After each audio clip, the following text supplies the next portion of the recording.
Seja muito bem-vindo ao seu curso de italiano. Eu sou a Ludmila e eu vou ser a sua professora de italiano e juntos nós vamos aprender um pouco mais sobre a cultura e a língua do bel paese. No curso de italiano gravado, você vai ter um material completo que vai te ajudar a sair do nível básico ao avançado. No final de cada vídeo, eu vou estar aqui para te ajudar e explicar como você pode aproveitar melhor os exercícios da sua apostila.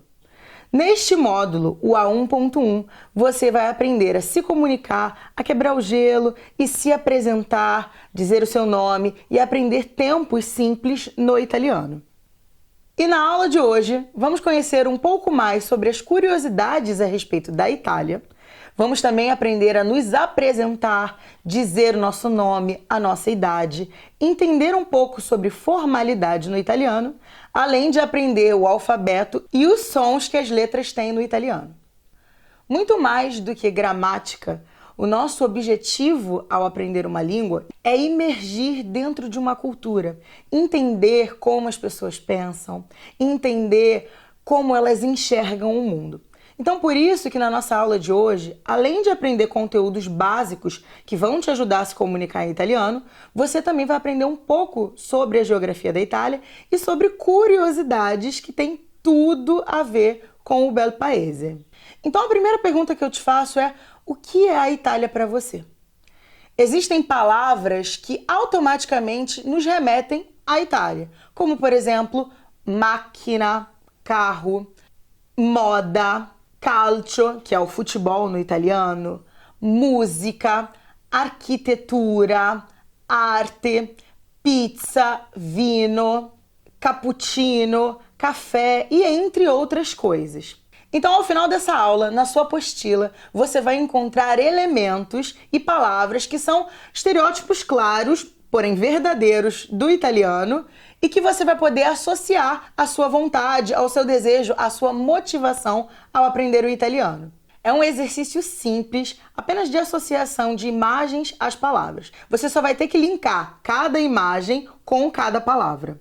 Seguindo também no conteúdo da sua apostila, você logo de cara vai encontrar um mapa da Itália, porque conhecer a geografia também é conhecer a língua italiana. Já que a Itália é esse pequeno país do formato de uma bota, mas com uma geografia riquíssima, com praias lindas ao sul e montanhas altíssimas ao norte. Mas além da geografia, você sabia que a Itália é cheia de curiosidades interessantes? A primeira delas, inclusive, tem tudo a ver com a geografia. Na Itália existem muitos rios mesmo. Inclusive o menor rio do mundo, que tem apenas 175 metros, e ele se chama Ri e fica na província de Verona. Na Itália, a gente vai ter o menor país do mundo, que é a Cidade do Vaticano. O país é tão pequeno que ele tem apenas 0,44 km². Ainda sobre as menores coisas que só existem na Itália, nós temos o menor restaurante do mundo. Exatamente. O nome desse restaurante se chama Solo per Due. Solo per Due, que em português quer dizer só para dois. E ele é literalmente só para duas pessoas. Outra coisa que, se você for à Itália ou começar a estudar italiano e um pouco mais sobre a cultura, que você precisa saber é que os italianos amam café. Não à toa, eles têm diversos tipos e eles consomem 3,7 quilos de café ao ano, cada italiano. Ou seja, é muito café comparado a qualquer outro país. Além disso, na gastronomia italiana, um prato super famoso é a pizza e, de fato, a Itália é a mãe dela. Diferente do que muita gente pensa, a Itália não inventou a massa, a pasta. Isso, na realidade, foi uma invenção dos asiáticos. Mas sim, eles consomem muito macarrão, isso é verdade. Porém, da pizza, sim, eles são os inventores. Só pelo que eu falei, você já pode ter ideia de que a Itália é riquíssima, riquíssima em história, e riquíssima na culinária, na geografia. E não à toa, ela é o 5º país mais visitado do mundo. Existe uma infinidade de coisas para ver, para se comer, lugares para você visitar, lugares com muito sol e com muito frio num só país. A Itália é o país com o maior número de patrimônios Unesco, que são patrimônios imateriais da humanidade, visto a sua riqueza histórica e artística. Inclusive, em 2023, a Itália resolveu candidatar a sua culinária como patrimônio imaterial da Unesco. Agora que você conheceu um pouquinho da geografia e da cultura da Itália, vamos começar a nossa aula propriamente dita? Ao aprender o idioma, a primeira coisa que você vai fazer é entrar em contato com as pessoas, sem dúvida.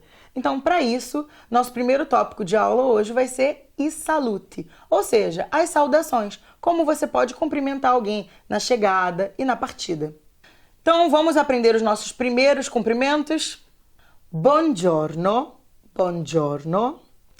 Buon pomeriggio, buon pomeriggio. Buonasera, buonasera. Buonanotte, buonanotte. Você já deve ter percebido a similaridade que existe na escrita dessas palavras e no som também do português com o italiano.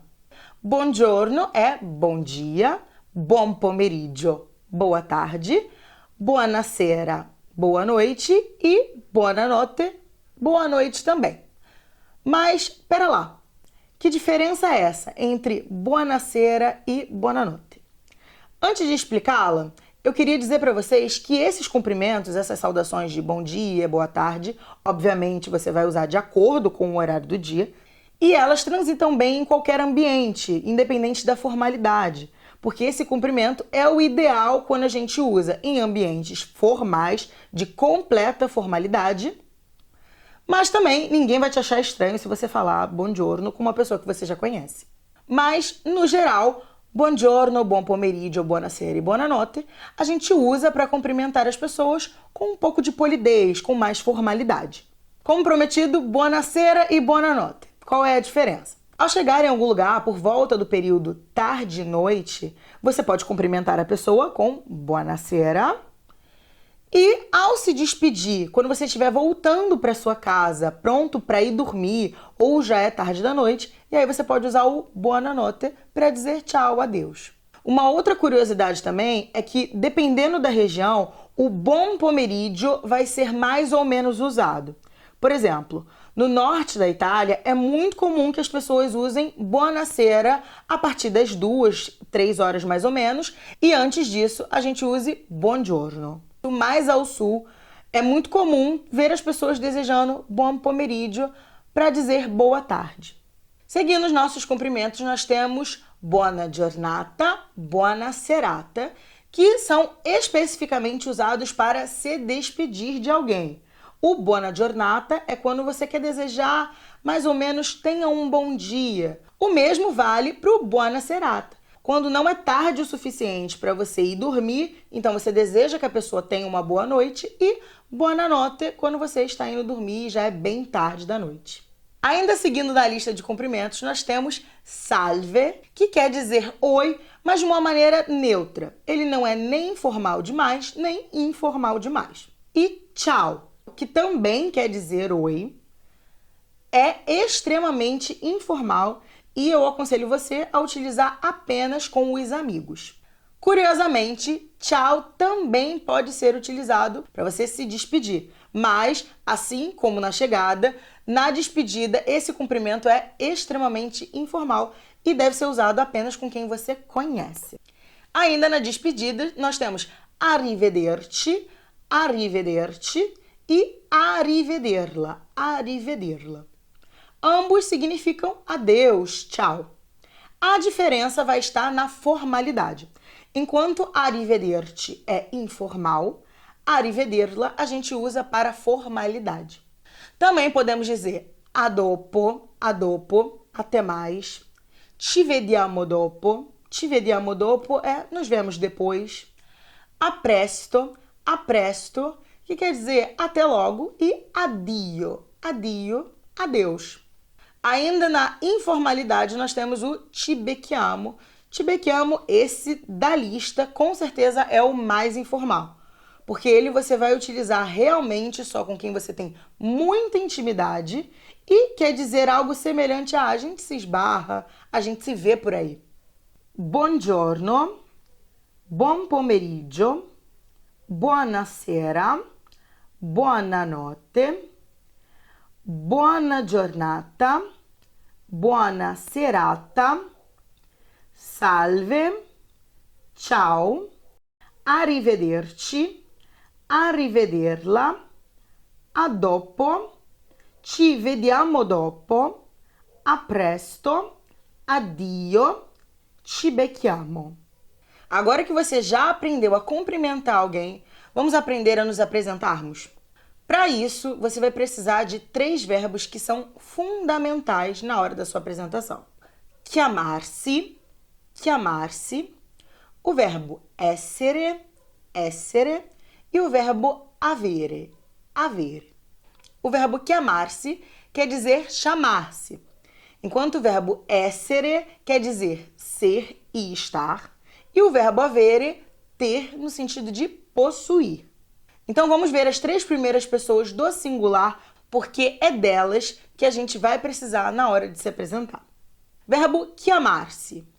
Io mi chiamo, tu ti chiami, lei, lui si chiama.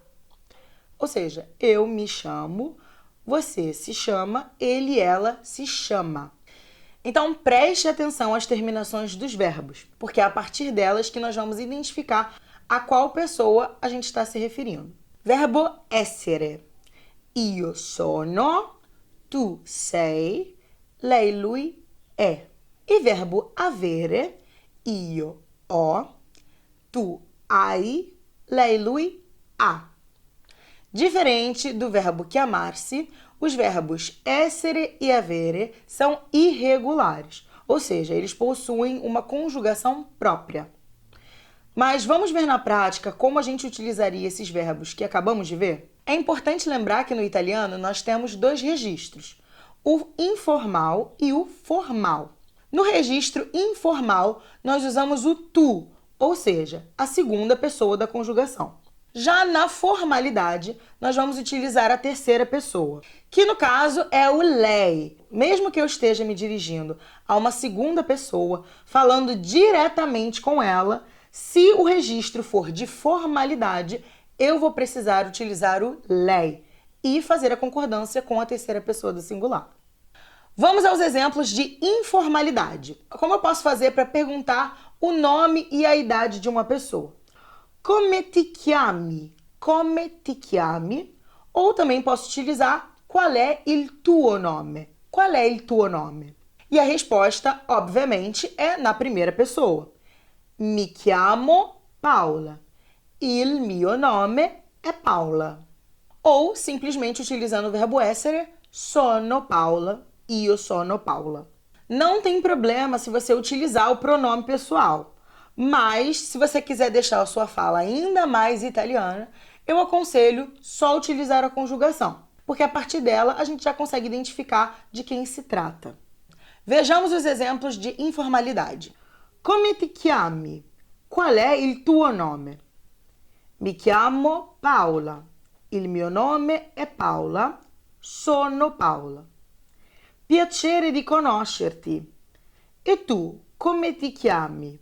Agora que você já sabe perguntar o nome de alguém de maneira informal e, obviamente, responder qual é o seu nome, vamos ver como a gente pode perguntar a idade de alguém? Claro que para isso você vai precisar também da nossa segunda aula, a aula de números.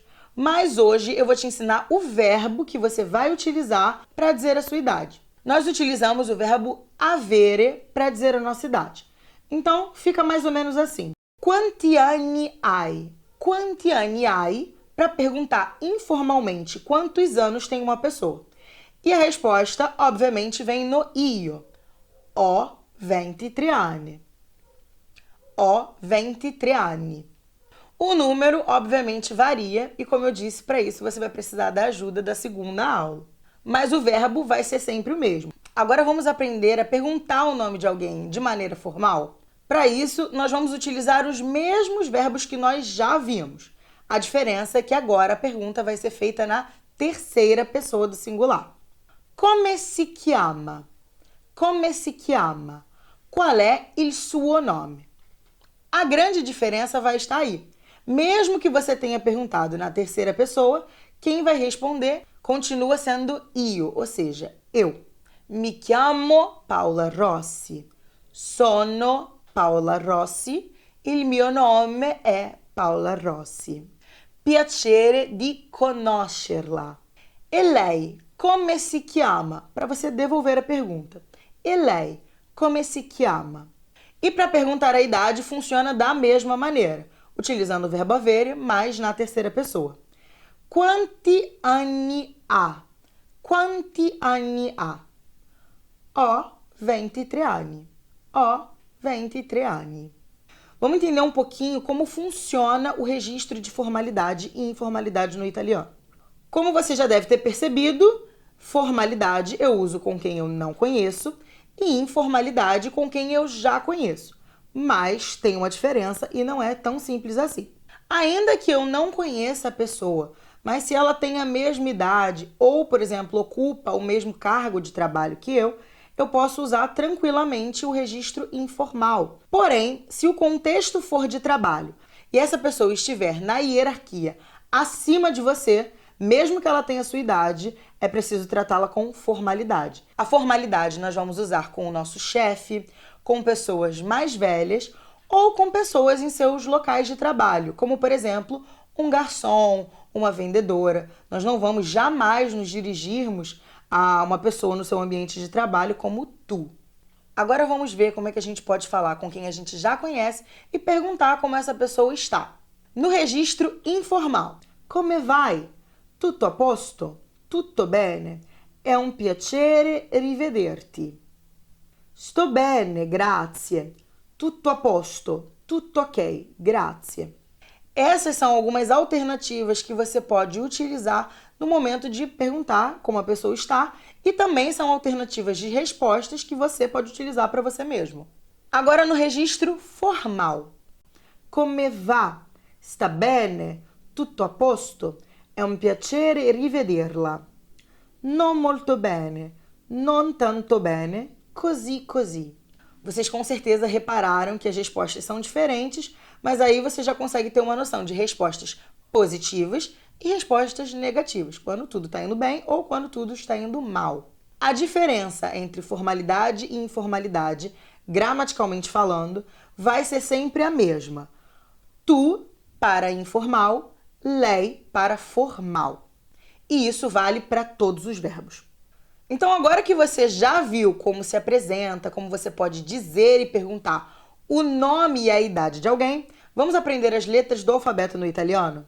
A, B, C, D, E, F, G, H, I, lunga, K, L, M, N, O, P, Q, R, S, T, U, V, W, X, Y, Z. Você deve ter percebido que os sons que as letras fazem no italiano são um pouquinho diferentes dos sons em português. Mas eu acho que a curiosidade que mais choca no alfabeto italiano é que a letra J, ou seja, ilunga, não faz parte do alfabeto italiano. Dificilmente você vai ver nomes que comecem com a letra J no italiano, a não ser que esses nomes sejam estrangeiros. Como, por exemplo, Jonathan. Você vai pronunciar como se fosse em inglês. Mas palavras que são latinas ou italianas, as raríssimas que existem com J, vão ser pronunciadas com som de I. Existe na Itália um time muito famoso que começa com a letra J, que aqui no Brasil a gente chama de Juventus, mas no italiano a gente vai falar Juventus. Além disso, existem umas particularidades às quais a gente tem que se atentar quando for falar. Então esteja sempre atento às letras T, D, T, G, porque a gente confunde muito elas. Por exemplo, no italiano, T, o C, tem som de Ch, o que parece com o nosso TCH, de tchau. No italiano, como vocês podem ter percebido, se escreve com C, tchau. Já o T T com I vai ter esse som, que é produzido bem aqui atrás dos dentes. Ti. Já o D com I, também feito atrás dos dentes como ti. Enquanto o J é feito com a letra G no italiano. G, como na palavra giorno. Além disso, o G, quando combinado com outras letras, vão produzir sons que já são familiares a nós, porém escritos e representados graficamente de maneiras diferentes. Como, por exemplo, os meses junho e julho, que no português são escritos com NH e LH, no italiano ficam giugno, luglio. Reparem que eles têm os mesmos sons, só que no italiano é escrito com GN e GL. Aprender um novo idioma pode ser desafiador, mas a gente está aqui para te ajudar. Você vai contar com uma apostila de exercícios, onde você vai encontrar todo o conteúdo que você viu nessa aula, e o guia prático do aluno, onde você também encontra a tradução do que está escrito na apostila e a correção dos exercícios. Você chegou ao final da sua aula, então agora é o momento de pôr em prática tudo aquilo que você viu. No final de cada vídeo, eu vou estar aqui para te ajudar e explicar como você pode aproveitar melhor os exercícios da sua apostila. Ao abrir a sua apostila, você vai encontrar um índice onde estão dispostas todas as aulas por título. A primeira aula é possível identificá-la pelo nome do tema, salutare e presentar-se. De cara, vemos um exercício Cos'è l'Italia per te? Basta você coordenar as palavras com as imagens que estão aqui dispostas abaixo. Na página seguinte, você pode observar o mapa da Itália e ao lado algumas curiosidades sobre a Itália. As curiosidades estão em italiano, mas não se preocupe, no seu guia do aluno você vai encontrar a tradução de todos esses textos. Logo abaixo temos as curiosidades que também foram faladas no vídeo e ao final um link para o vídeo do YouTube para você assistir um pouco mais sobre a Itália. Lembrando que o vídeo está em italiano. Então, se você não conseguir compreender, não tem problema. Mas já fica aqui na sua apostila e quando você se sentir mais seguro e mais tranquilo para ouvir todo o vídeo, você pode retornar e clicar no link. Seguindo, nós temos i saluti, as saudações, e logo abaixo um exercício muito semelhante ao primeiro. Você só vai precisar completar as imagens com as palavras que estão dispostas aqui em cima. No terceiro exercício, nós temos um texto. Leggi il testo e dopo rispondi alle domande. Ou seja, leia o texto e depois respondam as perguntas. Eu vou ler com você o texto, mas lembrando que a tradução também você pode encontrar no guia do aluno. Ciao, mi chiamo Graziana. Piacere, come ti chiami? Sono Gianluca, piacere di conoscerti. Di dove sei, Gianluca? Italiano, di Bologna. E tu? Sono francese, di Parigi. Quanti anni hai, Graziana? Ho 33 anni. E tu? Ho 31 anni. Che lavoro fai? Faccio l'ingegnere. E tu, cosa fai? Faccio l'insegnante di lingue. Dove abiti? Abito a Madrid, in Spagna. E tu? Anch'io abito a Madrid. Perché sei in Spagna? Sono qua per lavoro. Anch'io sono in Spagna per lavoro. Ci vediamo presto. Com piacere. A presto. Logo abaixo, você vai ter as perguntas para completar de acordo com as informações que você vai encontrar no texto. Na página 8 da sua apostila, nós temos o exercício 4. É um exercício simples para você combinar, ou seja, abbinare as perguntas com as respostas certas. E no número 5, você vai utilizar as mesmas perguntas, porém dessa vez dando a sua resposta. Lembrando que as respostas também são em italiano. E para terminar a nossa aula, no sexto exercício, nós vamos mudar as perguntas do exercício 4 para o registro formal. Além da tradução, você encontra o gabarito de todos os exercícios no seu guia do aluno. É realmente um prazer ter você aqui conosco e eu te espero na próxima aula. Arrivederci!